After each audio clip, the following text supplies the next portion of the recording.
Can you tell more about the call?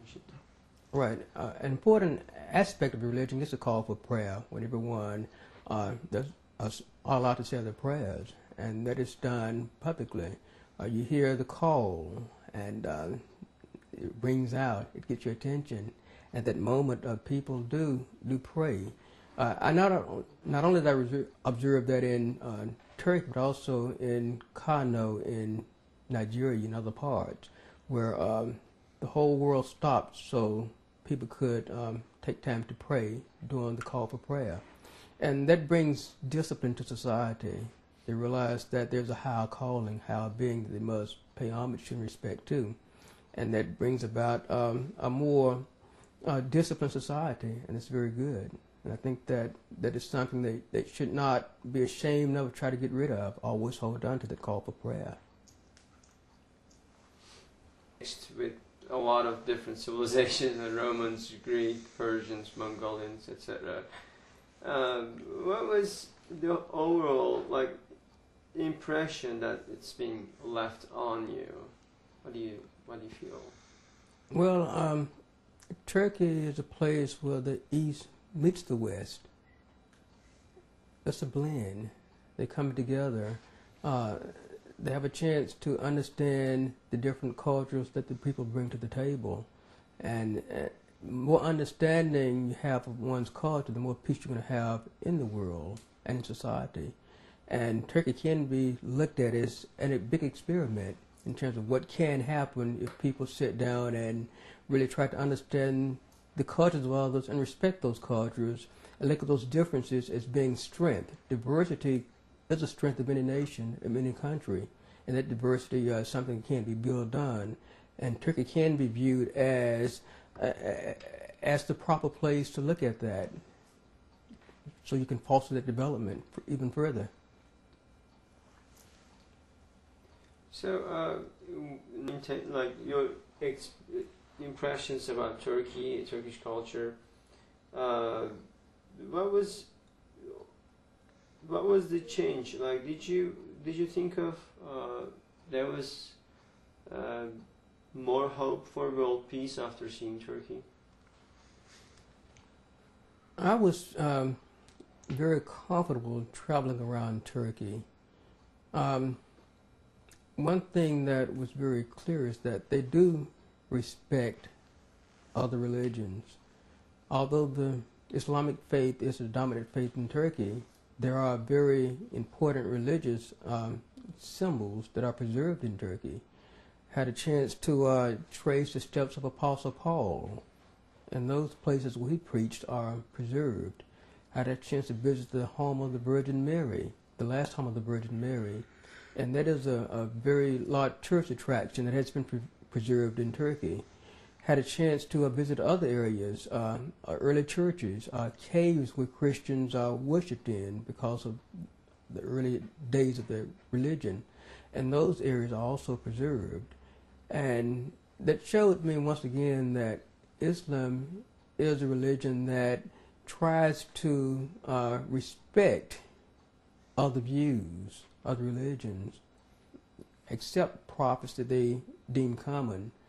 And had it been the other way, a religion that was closed, did not accept other views, those sites would have been destroyed. And also, people would not have been able to visit them freely. So that demonstrated further that Islam was and still is a religion of inclusiveness, diversity, and peace and understanding. And they tried to foster a dialogue between the different religions. With all the experience you've got, do you feel that anything sparkled in you in like further or future activities that you've said, oh, I gotta plan this and that, or I need to go after this? Right. One thing that really inspired me was the excitement in the eyes of the children, the young people. When I visited the different schools, they were very excited to see someone from the West to talk about some of the things that were happening here as opposed to what was happening there.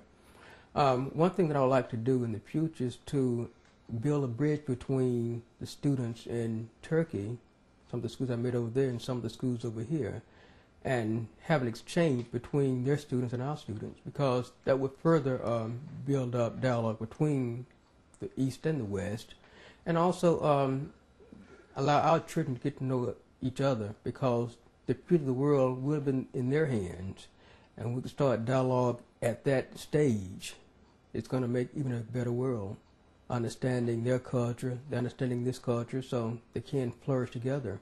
But like I said, it was very touching to talk to the students, answer their questions about the West, had a chance to talk to them about their dreams and aspirations, and their dreams were the same dreams my children have, my neighbors have, and want to make sure that all of those dreams become a reality.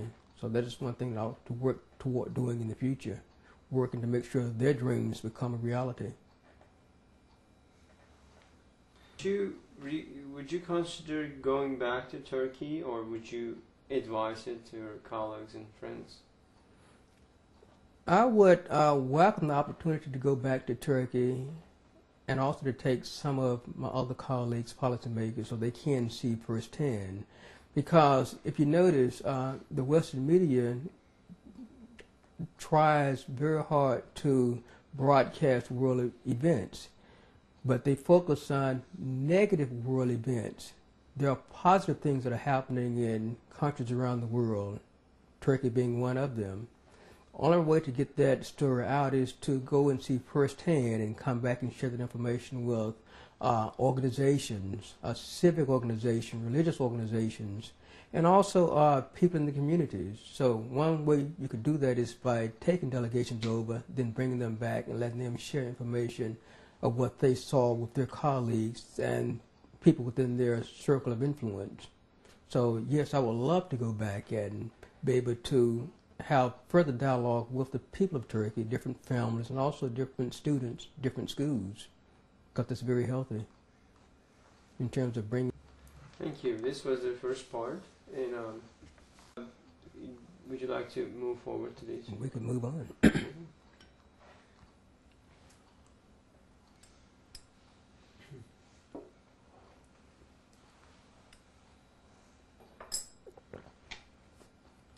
So, Mr. Senator, did you hear the name Fethullah Gulen before?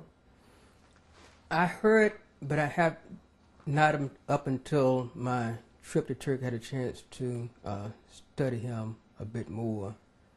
And once I traveled there, I had a chance to visit some of the schools he had a chance to, who was instrumental in establishing. And the students at the school were very outgoing. And also some of the volunteers were some of his former students. And they were very interested in interfaith dialogue, and it was very good, because dialogue is the key to a more peaceful society. So his teachings did resonate, and it did make an impression on the students who were part of the team, the volunteers. And the schools we visited were very good schools, in that the students were learning, and they were very aggressive. They wanted to make sure that they learn and also work toward a more peaceful society. So, about the institutions, what is, like, do you happen to remember some real touching memory, like something that struck you most in the schools, like the institutions? Right, I went to one of the schools, and the hall was full of awards the students received in the field of math and sciences. They excelled because they were dedicated, very dedicated students. And look at the students and the facilities. The facilities were first class. The students had a chance to learn in a very healthy and clean environment with qualified and very good teachers, and that was very good. It's good to have a very educated segment of society, and these schools are producing a very educated segment of society. The students excel internationally. They competed in international competition, and they excel because of the dedication of the teachers and the support it received from on high. So that was very good. I was very impressed with that.